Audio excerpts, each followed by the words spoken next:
l'émission Saveurs divines. Cette bonne nouvelle du royaume sera prêchée dans le monde entier pour servir de témoignage à toutes les nations. Alors viendra la fin. Ce pain céleste vous est présenté par Immaculée Niraneza. Shalom, shalom, mes bien-aimés de Dieu qui écoutent l'émission Saveurs divines. Je vous salue chaleureusement au nom de Jésus-Christ, celui que je sers jour et nuit. Alléluia. Dieu me bénit de pouvoir avoir ce souffle de vie. C'est une grâce, c'est une bénédiction vraiment. Alors je remercie Dieu avant tout. Je vous remercie vous tous qui écoutez cette émission, vous tous qui prenez la parole au sérieux, vous tous qui priez pour que ce ministère avance. Que Dieu vous bénisse abondamment, chers amis. Alors vous savez que toute la semaine ici, nous avions ce thème qui dit « Ne crains rien, je suis avec toi ». Nous avons vu comment Paul a été encouragé, le Seigneur a encouragé Paul dans son ministère. Et alors, c'est vraiment lui qui est mis à l'honneur cette semaine. Aujourd'hui, je vais vous montrer comment Dieu peut faire de nos difficultés ses opportunités. Alléluia.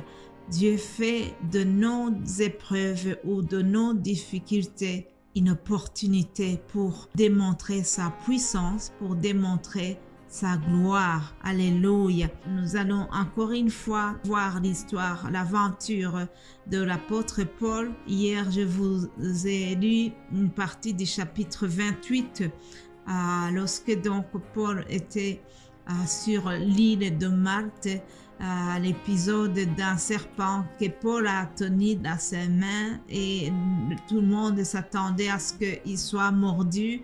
Ils ont eu peur et finalement ils ont remarqué qu'il n'a rien eu. Tout le monde s'est étonné, mais ce n'était pas l'honneur de Paul, c'est plutôt la puissance de Dieu. Voilà, aujourd'hui je vais retourner un peu en arrière dans le chapitre 27. Dans le chapitre 27, lorsqu'il y a eu la tempête, rappelez-vous que Paul est en voyage, c'est lors de son 4e missionnaire. Il est en voyage vers Rome, là où il doit comparaître puisqu'il est arrêté, il a été accusé pour avoir annoncé le nom de Jésus, pour avoir prêché l'évangile de Christ ressuscité, puisque c'est lui le témoin. Il est témoin, il doit témoigner de ce que Christ est ressuscité. Mais tout cela ne fait pas plaisir aux Juifs et aux chefs religieux. Alors c'est toujours un risque. Cependant, Paul n'a pas été découragé. Il a continué et le Seigneur l'a encouragé plusieurs fois. Il a vraiment démontré qu'il est avec lui. Alléluia. Comme il a été avec Paul, il est avec moi aussi. Il est avec toi qui traverse des moments difficiles. Ne crains rien, Jésus est avec toi. Alléluia, il est fidèle. Écoutez comment il a encouragé Paul lors de la tempête. Acte 27 au verset 22. C'est Paul qui parle, il s'adresse aux gens qui sont avec lui d'assaut, bateau. Ils ont essayé tout le nécessaire pour être sauvés, pour pouvoir maîtriser l'île qui se déchaînait, pour pouvoir maîtriser le vent et la navire. Mais la tempête était vraiment grande et tout se déchaînait sur l'île. Alors, Paul dit ceci: maintenant, je vous exhorte à prendre courage. Donc, acte 27, 22, je répète. Maintenant, je vous exhorte à prendre courage, car aucun de vous ne périra et il n'y aura de perte que celle du navire. Un ange du Dieu à qui j'appartiens et que je sers m'est apparu cette nuit et m'a dit: Paul, ne crains point, il faut que tu comparaisses devant César. Et voici, Dieu t'a donné tous ceux qui naviguent avec toi. C'est pourquoi, hommes, rassurez-vous, alléluia, car j'ai cette confiance en Dieu qu'il n'en sera comme il m'a été dit. Alléluia. Voilà un homme qui encourage les autres. Alléluia. Nous sommes la lumière du monde, chers amis. Nous sommes le sel de la terre. Pendant un moment où tout le monde a paniqué, pendant un moment où tout le monde croit qu'ils vont périr de cette tempête, Paul vient pour rassurer, pour consoler, pour montrer que Dieu est avec eux. Alléluia. Cet équipage a bénéficié à l'assurance du ciel qui accompagnait Paul. Le serviteur de Dieu a été une grande bénédiction pour ces gens-là. Je souhaite que toi aussi tu puisses devenir une bénédiction pour les gens qui t'entourent. Moi-même, je souhaite être une source de bénédiction pour les gens qui me côtoient. Alléluia. Alors, nous allons terminer le chapitre 28. Je vous donne la conclusion et c'est la raison de ce titre que j'ai donné. Dieu fait de nos difficultés son opportunité. Alors, lisons Acte 28 et voyons ce qui s'est passé là-bas. Le père du Publius était alors au lit, malade de la fièvre et de la dysenterie. Paul s'étant rendu vers lui, priant, lui imposa les mains et le guérit. Là-dessus vinrent les autres malades de l'île et ils furent tous guéris. Alléluia. Ils furent guéris. On nous rendit de grands honneurs. À notre départ, on nous fournit les choses dont nous avions besoin. Alléluia. Mais bien-aimés de Dieu, Paul était donc sur cette île au moment où tout le monde était désespéré.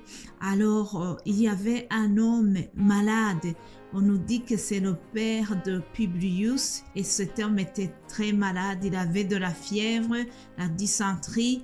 Alors, Paul a prié pour lui, il lui a imposé les mains et il est guéri. La bonne nouvelle de cette guérison s'est répandue dans le quartier. Alors, ils en ont profité. Ils ont apporté d'autres personnes qui étaient malades dans le quartier et Paul a prié pour lui et ils sont guéris. Alors, le verset nous dit qu'on leur a rendu de grands honneurs à leur départ. N'est-ce pas merveilleux? Paul a été vraiment une bénédiction pour les gens de cette île et pour les malades qui étaient là-bas. Voilà, chers amis, Dieu a accompagné son serviteur. Je vous ai dit que c'est lui qui est mis à l'honneur dans sa verre divine de cette semaine. Je bénis Dieu de la manière dont il a été fidèle à son serviteur Paul. Il a encouragé à plusieurs reprises. Paul était menacé. Mais nous voyons vraiment le Seigneur qu'il a chaque fois encouragé, que ce soit au travers un ange ou bien au travers de Jésus lui-même qui lui apparaît au travers des visions. Il a eu plusieurs visions et Jésus venait lui confirmer son soutien. Alors vraiment, je prie que Dieu aussi puisse te montrer qu'il est avec toi. Au travers des l'épreuve que tu traverses, Jésus vient te dire, ne crains rien, je suis avec toi. Il est fidèle. Je ne sais pas quel genre de tempête tu vis actuellement. Peut-être que tu vis une tempête liée à une maladie, une tempête liée à une déception quelconque, une tempête liée à l'abandon ou à autre chose qui pourrait vraiment te tracasser. Alors, je viens te dire, comme le Seigneur a dit à Paul, ne crains rien, je suis avec toi. Alléluia. Ne craignons rien, chers amis. Dieu est avec nous, Dieu est fidèle. Tel qu'il a été dans le temps, il ne change pas.